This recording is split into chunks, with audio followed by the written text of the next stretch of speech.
Magandang umaga mga kapatid. Ikinalulugod po namin ang inyong pagkibahagi sa banal na Eucharistia. Ngayon po ay ika-12 linggo sa karaniwang panahon. Ang mangunguna po sa ating pagdiriwang ngayong umaga ay si Reverendo Padre Benjo Pacota, katuwang na rektor ng EDSA Shrine. Magsikahin po tayo.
Espiritu Santo. Amen.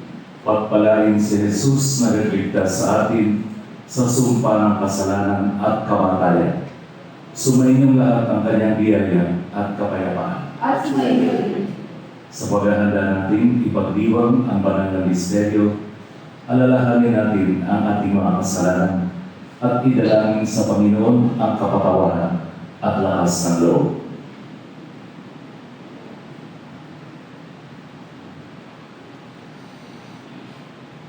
Para sa mga pagkakataong nagtiwala kami sa mga bagay na makamundo sa halip ng iyong biyaya, Panginoon, kaawaan mo kami. Panginoon, kaawaan mo kami.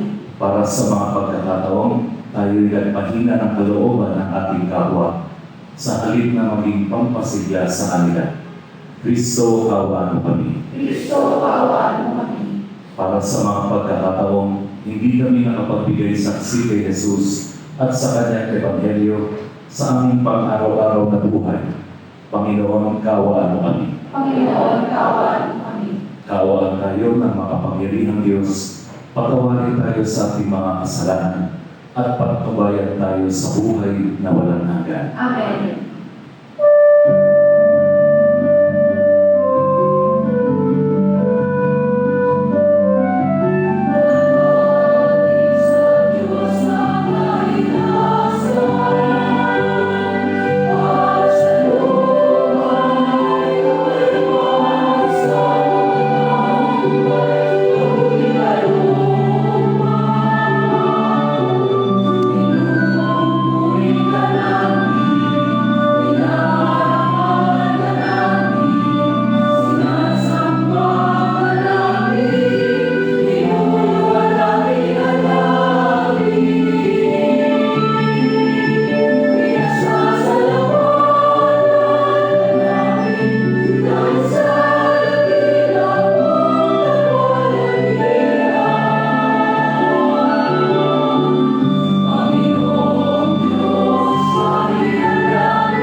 Kami naway magkaroon ng tigagan at pagmamahal para aming magawang sambahin ang ngalan mo.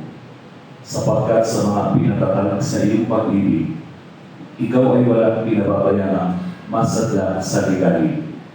Iniluluhog namin ito sa pamamagitan ni Jesucristo kasama ng Espiritu Santo magpa sa walang hanggan. Amen. Pagbasa mula sa aklat ni Propeta Zacarias. Ito ang sinasabi ng Panginoon. Ang lahi ni David at ang mga taga-Jerusalem ay gagawin kong mabagin at mapadalangin. Sa gayon, pagtingin nila sa kanilang siniba, ay tatangisan nila ito parang kaisa-isang anak o anak na panganay. Sa araw na yaon, ang iyakan sa Jerusalem ay matutulad sa nangyari noon sa Hadad-rimon sa kapatagan ng Megiddo. Sinabi pa ng Panginoon, sa panahong yaon, lilitaw ang isang bukal at lilinisin nito ang kasalanan at karumihan ng sambahayan ni David at ng mga taga-Jerusalem. Ang salita ng Diyos. Salamat sa Diyos. Aking kinasasabikan, Panginoon, ikaw lang. Aking pinasasabikan, Panginoon, ikaw lang.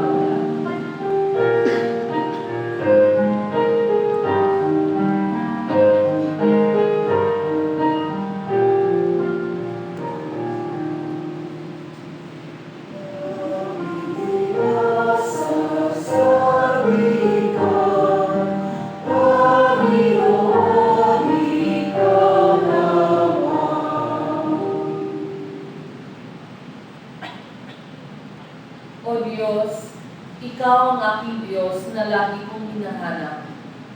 Ang uhaw kong kaluluway, tanging ikaw iyong hangad. Para akong tuyong lupa at tubig ang siyang lunas. Aking pinasasabikan, Panginoon, ikaw lamang. Bayaan mong sa santuaryo sa lugar na dakong banal. Ikaw ro'y mamasdan ko sa likas mong karangalan. Ang wagas na pag-ibig mo'y mahigit pa kaysa buhay. Kaya ako'y mapupuri, ikaw ang pag-uukulan. Aking pinasasabikan, Panginoon, ikaw lamang. Habang ako'y nabubuhay, ako'y magpapasalamat. At ako ay dadalangin na kamay ko'y nakataas. Itong aking kaluluway, kakain may kasiyahan. Magagalak na umawit at papuri, iaalan. Aking pinasasabikan, Panginoon, ikaw lamang. Pagkat ikaw sa tuwina ang katulong na malapit, sa lilim ng iyong pakpak, galak ako umaawit. Itong aking kaluluway sa ilalim ng hahawak, pagkat ako kung hawak mo, kaligtasan na tigiyak. Aking pinasasabikan, Panginoon, ikaw lamang. Aking pinasasabikan, Panginoon, ikaw lamang.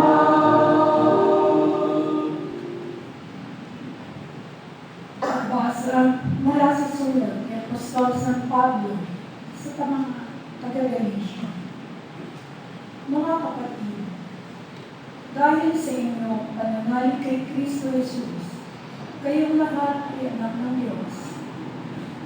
Sapagkat lahat ng nabinyagan, kay Kristo ay pinahahalahan ni Kristo.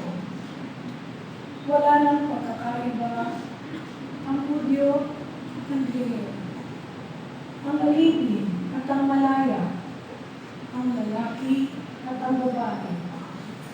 Kayong lahat ay isa dahil sa inyong nakikiisa kay Kristo.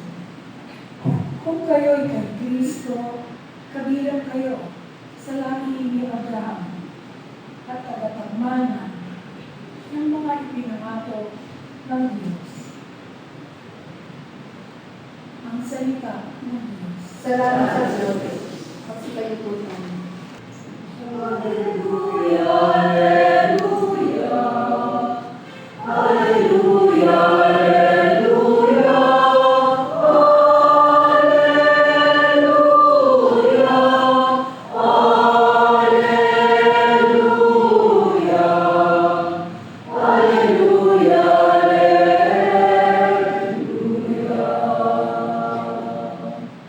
Ang tinig ko ay pakikinggan ng kabilang sa aking kawan. Ako'y kanyang susunod.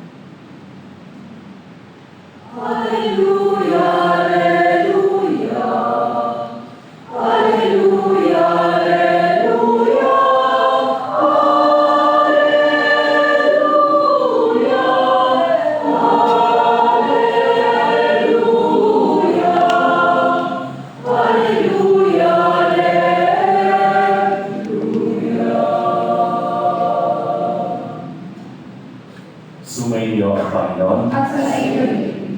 Ang mabuting balita ng Panginoon ayon kay San Lucas. Papuri sa iyo, Panginoon.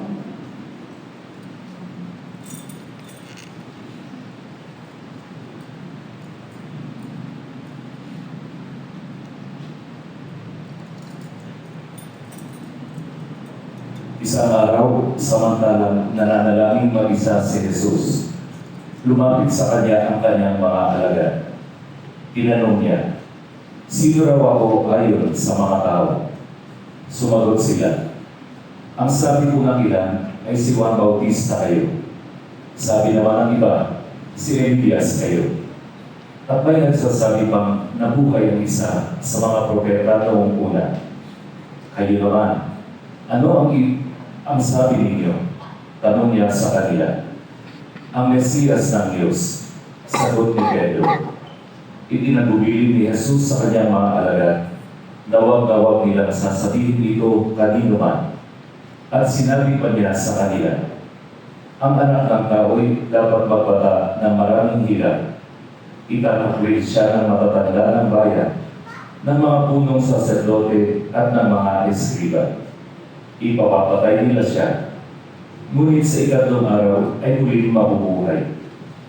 At sinabi niya sa lahat, "Kung ibig ninyo mang sumunod sa akin, libutin niya ang bukol sa kanyang sarili. Pasanin araw-araw ang kanyang krus at sumunod sa akin. Ang naghahanap magligtas ng kanyang buhay ay siyang mawawalan nito. Ngunit ang mag-alay ng kanyang buhay, alang-alang sa akin, ay siyang magkakabit noon." Ang mabuting balita ng Panginoon. Pinupuri ka namin, Panginoong Kristo. Narinig na po natin, paulit-ulit na sinasabi sa atin ng Panginoon, kung sino man ang nais na maging aking alagad, ay kalimutan niya, talikdan niya ang kanyang sarili, at pasanin ang kanyang krus, at sumunod sa akin. Narinig na po natin, mayroong isang pari na ito ang kanyang tinuro sa kanyang homilya. Kinabukasan, nakita niya ang isang parokyanong lalaki, mayroong pasan-pasan na matandang babae sa kanyang likod. At nang madaan sa harap ng pari, tinanong, "Sino yan? At ano yung ginagawa mo?" Sabi niyo, "Father, pasanin ko ang aking krus. Ito po ang aking yanan, no? Pasan-pasan ko." Sino po ba ang mga krus natin sa buhay? Natatawa sila sana. Hindi po yung biyanan niyo ang iniisip ninyo, no? Ito po ang pinaka-sentro ng ating at hamon ng pagiging Kristiyano. Ang sumunod kay Jesus araw-araw. Pasanin ang krus araw-araw. Dito po sa ating Ebanghelyo, nakita po natin na nasa ibang yugto na ng buhay ni Jesus. No, yung kanyang pagtuturo sa Caesarea Philippi at sinasabi niya sa atin at sinabi niya sa kanyang mga alagad, ang anak ng tao ay kailangan magpata ng kanyang hirap. No, siya ay aalipustahin, papapatay, pero makatlong araw ay mabubuhay na muli. Ito ang hindi naunawaan ng kanyang mga alagad, ng kanyang mga apostol. No? At makikita po natin dito sa ating Ebanghelyo, 3 punto ang nais natin bigyan niya. Una, ang unang-unang talata dito ay isang araw samantalang nananalangin si Jesus. Ipinapakita po sa atin ng ating Panginoon ang kahalagahan ng panalangin. Magtatanong tayo, anak na siya ng Diyos. Diyos na siya. Bakit kailangan pa rin niya magdasal? Ipinapakita sa atin na sa panalangin, pakikitungo at pakikipag-ugnayan ni Jesus sa kanyang Ama. Dito niya nakikita ang kanyang tunay na identity, no? Ang kanyang pagiging anak ng Diyos. Kaya tayo rin po sa ating pakikitungo sa ating Panginoong Jesus. Kaya itong linggong ito, narinig natin, no, sa Ebanghelyo, itinuro niya ang kung paano kayo mananalangin sa Diyos. At tinuro niya sa atin, tumawag sa Diyos bilang Ama. Tayo lamang po ang natatanging may pananampalataya, tumatawag sa Diyos bilang ating Ama. Pag tayo po ay nakikipag-usap sa ating mga ama, hindi na natin kailangan gumawa pa ng kung ano-ano mga formal na salita. Kung minsan hindi na natin kailangan magsalita o gumamit ng anumang katagan para malaman ng ating mga magulang ang ating kailangan. Kaya ito po ang sinasabi ni Jesus. Yung disposition natin, ang pakikipag-ugnayan natin sa Diyos ay parang ganito ang turing natin pag tayo ay nakikitungo sa ating sariling mga ama. Pangalawa, pinapakita po sa atin ni Jesus at tinatanong, nang matapos siyang manalangin, tinanong niya ang kanyang mga alagad, ano ang sinasabi ng mga tao tungkol sa akin? Sino daw ako? Sabi po nila, kayo daw po si Juan Bautista. Sabi po ng iba, kayo si Elias o iba pang mga nabuhay muli na propeta. Wala pong mali doon dahil si Jesus ay tunay na propeta. Dahil sinabi niya ang mangyayari at ang darating. Pero kalahati lamang ang katotohanan yun. Dahil ang mga propeta, ang kanilang ipinapahayag ay para sa isang darating pa na mas higit sa kanila. Ngunit si Jesus, ang ipinapahayag niya ay ang kanyang sarili. Wala nang darating. Sinasabi niya, ako ang daan, ako ang katotohanan, ako ang buhay. So ang ipinapahayag mismo ni Jesus ay ang kanyang sarili. Pero tayo, tatanungin tayo ng ating Panginoong Diyos sa mga sandaling ito. Sino ba si Jesus para sa atin? Who am I to you? Ito ang tinatanong niya. Ako po, bago ako pumasok sa seminaryo, ay talagang naging masalimuot ang ating buhay. Kung alam niyo po ang talambuhay ni San Agustin, no? He led a very worldly life. And he said, late have I loved thee. Ganun din po ako. Ang buhay ko ay makamundo. No? Ang aking buhay, ang aking ambisyon, ang aking ninanais na makamit ay puro tagumpay ng aking profession. No? Pero ano ang sinabi? I thought that was life. No, dumating nga po sa punto ng aking buhay na ang salitang Diyos ay banyaga para sa akin. The Word of God, the Word God was foreign to me. And then I thought I had everything. And then I thought I knew everything to make me happy. Pero nung naipakilala siya sa akin, nung nagpakilala siya sa akin, doon ko na-realize na wala pala ako, that I had nothing. And the more I got to know about Jesus Christ, the more I realized how little I know about Him. At nung tinanong na ako Sino ngayon si Jesus para sa iyong buhay? Ang sagot natin dapat ay, siya ay lahat-lahat. He is everything in our life. Siya ang ating Panginoon, siya ang ating tagapagtanggol, siya ang ating propeta, siya ang ating daan, ang buhay, ang katotohanan, siya ang ating tagapagligtas, siya ang ating lahat-lahat sa ating buhay. At kung ganito nga po ang pagkitungo natin sa Panginoong Diyos, kailangan tayo ay maging masunurin sa Kanyang ginawa. At dito tayo papasok sa ikatlong punto, yung tinatawag na following Christ by denying yourself. Sino po ba ang gustong mamatay para sa sarili? Who wants to lose face? Pero tingnan po natin, dun sa first reading, dun sa kay Propeta Zecharias, nagkaroon siya ng prophetic na mga sinabi. At ang sabi niya, pag tinignan ninyo ang inyong siniba, kayo ay tatanis. At ito po ay ipinapatungkol sa ating Panginoon. Look at Him who they pierced. Tignan ninyo, si Jesus habang nakabayubay sa krus, sinibat siya ng isang sundalo. At doon dumaloy ang kanyang dugo at ang tubig sa kanyang tagiliran. Noon pa man sinasabi sa atin na ang krus ay ang magiging sagisan ng ating tagapagligtas. Every time we look at the cross, every time the priest raises up the body and blood of Christ through the Holy Communion, we look at Him whom we pierce. Bakit tayo ang sumibat kay Jesus? Sapagkat sa ating mga kasalanan, ito ang nagpasibat sa kanyang tagiliran. Last week, meron nagtanong doon sa Ebanghelyo, sino siya para magpatawad ng kasalanan? Ano ang karapatan niya? Ano ang kapangyarihan niya? Napakahangas niya. Mahangas siyang nagpapatawad ng kasalanan. Kunyari po ganito, meron kayong ang inyong bahay ay niloob, no? Ninakawal kayo ng inyong mga gamit, at pati lahat ng inyong mga antique, mga heirlooms at mga family albums, portraits, lahat ninakaw at sinira. Tapos lumapit kayo sa akin at sinabi ko sa inyo, huwag kayong mag-alala, pinatatawad ko na siya. Tatanungin niyo sa akin, anong karapatan mo, Father, para patawarin yung mga gumawang yun? Hindi naman ikaw ang nawalan. Ito ngayon ang pagkakaiba ni Jesus sa ating lahat.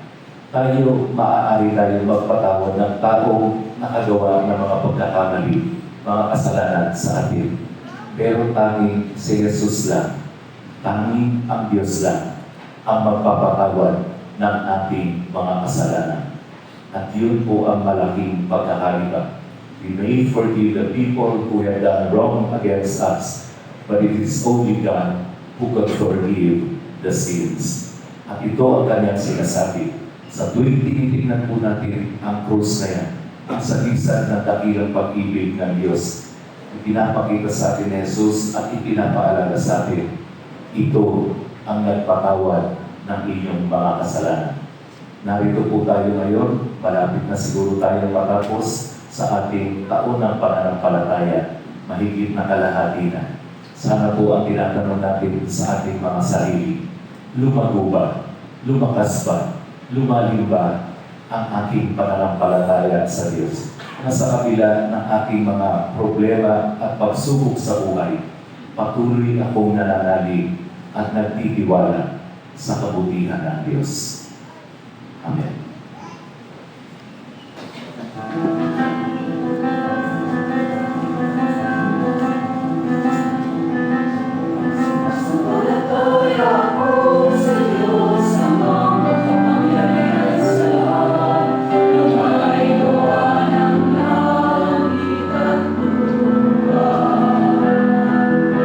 Sumasampalataya ako, Yesu Kristo, isang Ama ng Diyos.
Dumulog tayo sa Panginoong bukal ng lahat ng lakas at hilingin sa Kanya ang biyayang kailangan natin sa tapat nating pagsunod sa Kanya sa kabila ng lahat ng kahirapan. Ang ating itutugon, Panginoon, tulungan mo kaming tanggapin ang aming krus. Panginoon, tulungan mo kami tanggapin ang aming krus.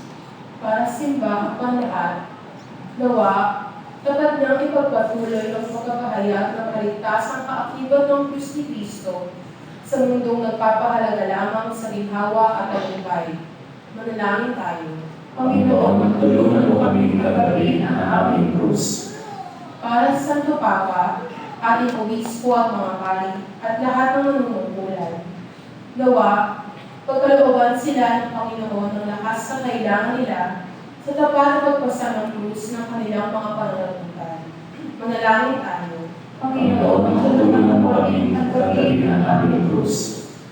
Para sa lahat ng nanlulumok sa marami nilang krus sa buhay. Nawa, makatagpo sila ng kailangang lakas ng loob at pag-asa sa kanilang pananampalatayang Kristiyano at pagtulong sa pamayanan. Manalangin tayo. Panginoon, tulungan mo kaming tanggapin ang aming krus. Para sa mga nagsisikap na maitabuyo ang kapayapaan at katarungan sa mundo at sa ating bayan. Nawa, magbunyagi sila sa kanilang mabuting gawa sa kabila ng mga kahirapan at kaminsan-minsang pagkabigo. Manalangin tayo. Panginoon, tulungan mo kaming tanggapin ang aming krus. Para sa ating lahat, mapadalisay nawa ang ating mga puso mula sa ating mga kasalanan at kahinaan, at tayo nawa ay lalo maging kawangis si Kristo habang tayo ay nakararanas ng paghihirap. Manalangin tayo. Panginoon, tulungan mo kami tanggapin ang aming krus. Ihigit natin panalangin ang ating mga pansariling kahilingan.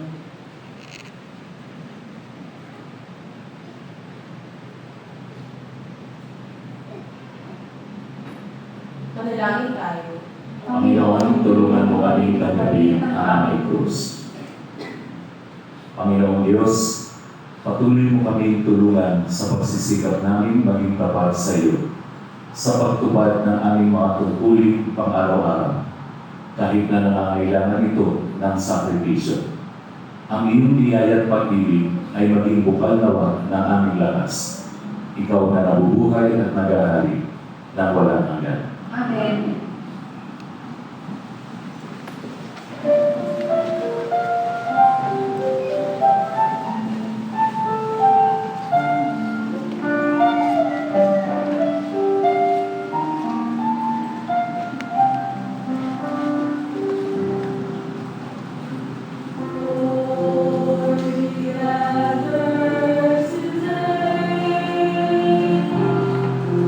In your heart.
Manalangin kayo mga kapatid upang ang ating paghahari ay kalugdan ng Diyos ang makapangyarihan.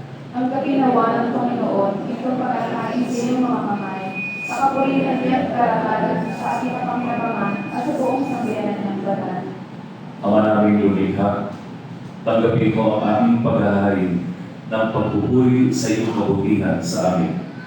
Sa dulot nawa nitong kadalisayan, kami naway makapag-alay ng iyong kinalulugaw sa pamamagitan ni Jesucristo kasama ng Espiritu Santo magpa sa walang hanggan. Amen. Sumayin niyo ang Panginoon. At sumayin niyo rin, Itaas sa Diyos ang inyong puso at diwa. itinaas na namin sa Panginoon. Pasalamatan natin ang Panginoong ating Diyos. Marapat na siya ay pasalamatan. Ama naming makapangyarihan, tunay nga marapat na ikaw ay aming pasalamatan. Ang iyong mga supling na nagtaksil ay nagbabalik ngayon sa iyong pag-iliw. Bunga ng malasakit ng anak mong masunurin at ng Espiritong bigayin upang lahat ay kukupin. Kaming mga tinubos ng anak mong mahal ay niluong mong magtipon at magkapisa upang magsalo sa masaganang habag ng buhay. Kaisa ng anak mo at ng Espiritu Santo, ang iyong sambayan ay nagpupuri sa iyo. Nagkakapisa ngayon ang bumubuo sa katawan ni Kristo. Nagkakatipon ngayon ang pinananarahanan ng iyong Espiritu. Kaya kaisa ng mga anghel na nagsisirawit ng papuri sa iyo, na walang humpay sa kalangitan, kami nagbubuni sa iyong kadakilaan.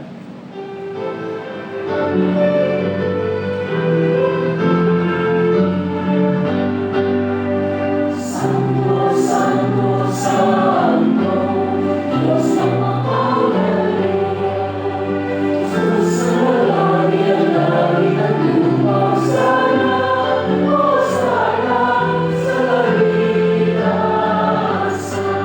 pinagmalangan sa ngalan ng Panginoon, o sana, sa kaligtasan.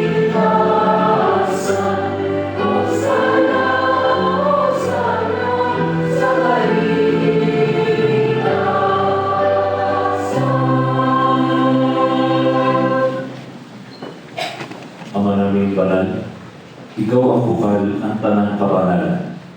Kaya sa pamamagitan ng iyong Espiritu, gawin mong banal ang mga kaloob na ito upang para sa amin maging katawan at dugo ng aming Panginoong Jesucristo. Bago niya pinagtiis ang kusang loob na maging handog, hinawakan niya ang tinapay. Pinasalamatan kanya. Pinaghati-hati niya iyon. Inabot sa kanyang mga alagad at sinabi, tanggapin ninyong lahat ito at kanin. Ito ang aking katawan na ihahandog para sa inyo.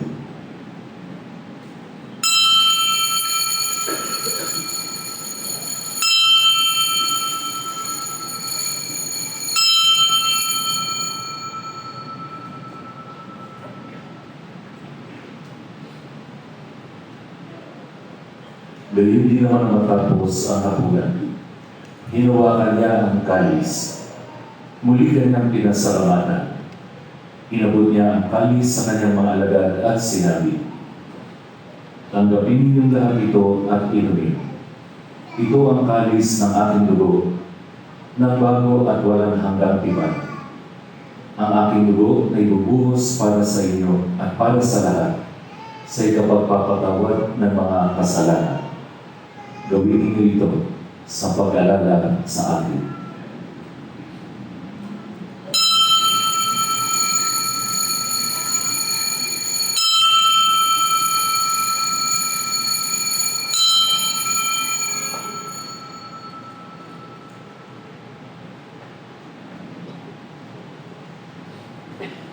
Magsipahintutan.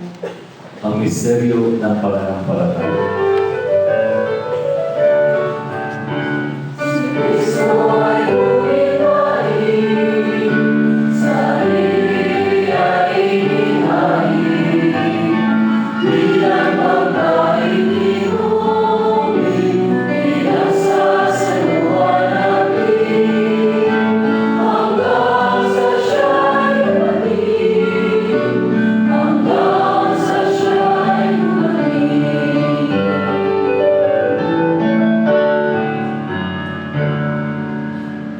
Ang mga ginagawa namin ngayon, ang pag-alala sa pagkamatay at muling pagkabuhay ng iyong anak. Kaya inialay namin sa iyo ang tinapay na nagbibigay buhay at ang kalis na nagkakaloob ng kaligtasan. Kami nagpapasalamat dahil kami iyong minarapat na tumayo sa harap mo para maglingkod sa iyo. Isinasamo namin kami magsasalo-salo sa katawan at dugo ni Kristo ay mabuklod sa pagkakaisa sa pamamagitan ng Espiritu Santo. Amalingapin mo ang iyong simbahang laganap sa buong daigdig. Puspusin mo kami sa pag-ibig kay San Francisco naming Papa at ni Luis Antonio naming Obispo at ng Tarang Kaparian. Alalahanin mo rin ang mga kapatid naming nahilan na may pag-asang sila'y muling mabubuhay. Gayon din ang lahat ng mga pumanaw. Kaawaan mo sila at patuloyin sa iyong kaliwanagan. Kaawaan mo at pagindapatin kaming lahat na makasalo sa iyong buhay na walang wakas. Kay San Mahal na Birhen Maria na Ina ng Diyos, ni San Jose na kanyang mabuting esposo, kay isang mga apostol at ng lahat ng mga banal na namuhay dito sa daigdig ng kanugod-dugod sa iyo. May pagdiwang nawa namin ang pagpupuri sa ikararangal mo sa pamamagitan ng iyong anak na aming Panginoong Heso Kristo. Sa pamamagitan ni Kristo, kasama niya at sa Kanya, ang lahat ng parangal at papuri ay sa iyo, Diyos Ama makapangyarihan, kasama ng Espiritu Santo, magpasawalang hanggan.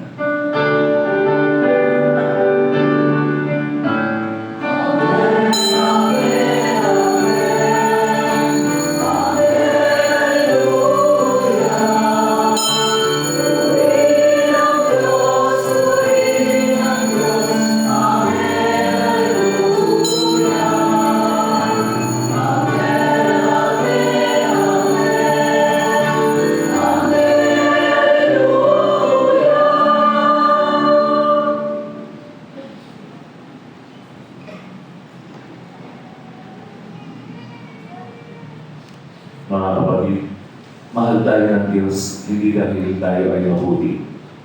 Mahal tayo ng Diyos dahil ang Diyos ay mabuti. Nananalig sa kabutihan ito, sama-sama tayo dumulog sa Ama.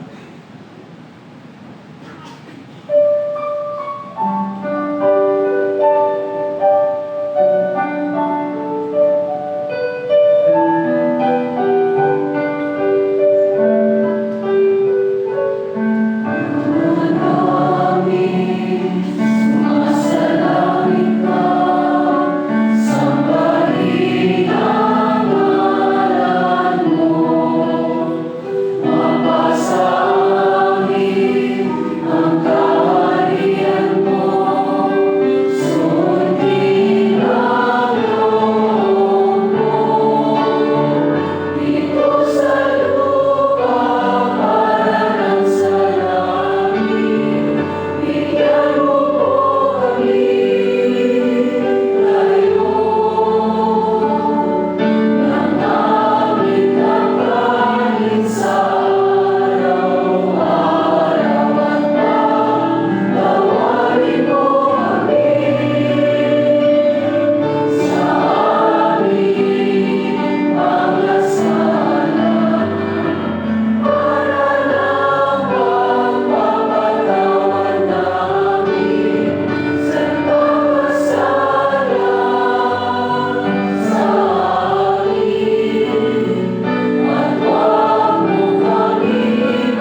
iligtas sa kasalanan at ilayo sa lahat ng kapahamakan.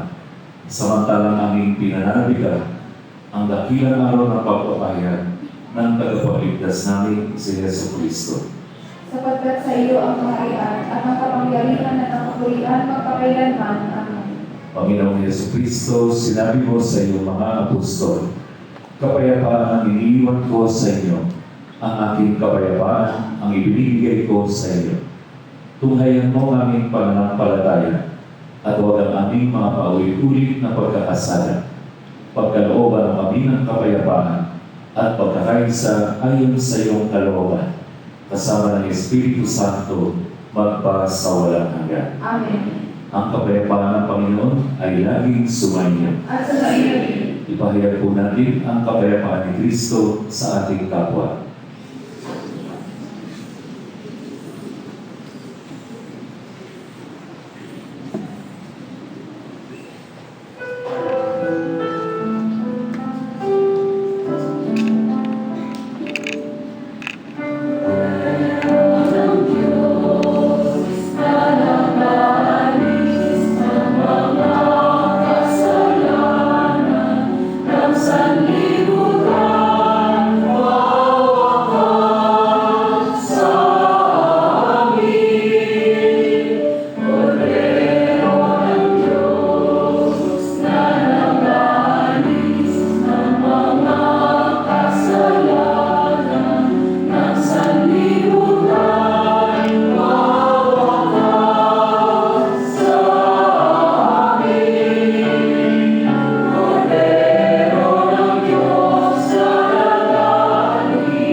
Narito si Yesu Kristo, ang Kordero ng Diyos na nag-aalis sa mga kasalanan ng sanlibutan.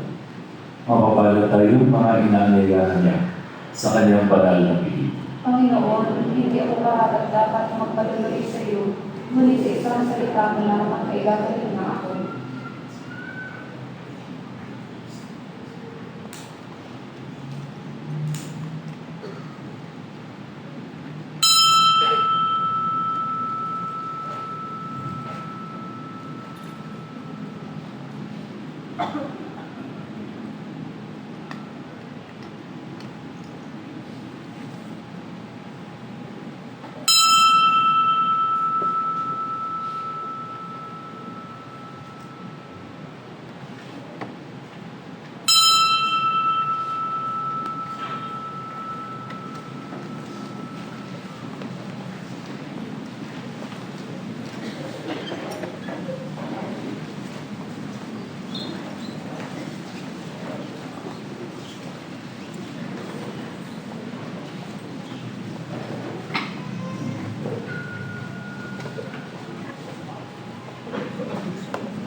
Jerusalem ang panalangin para sa kapayapaan.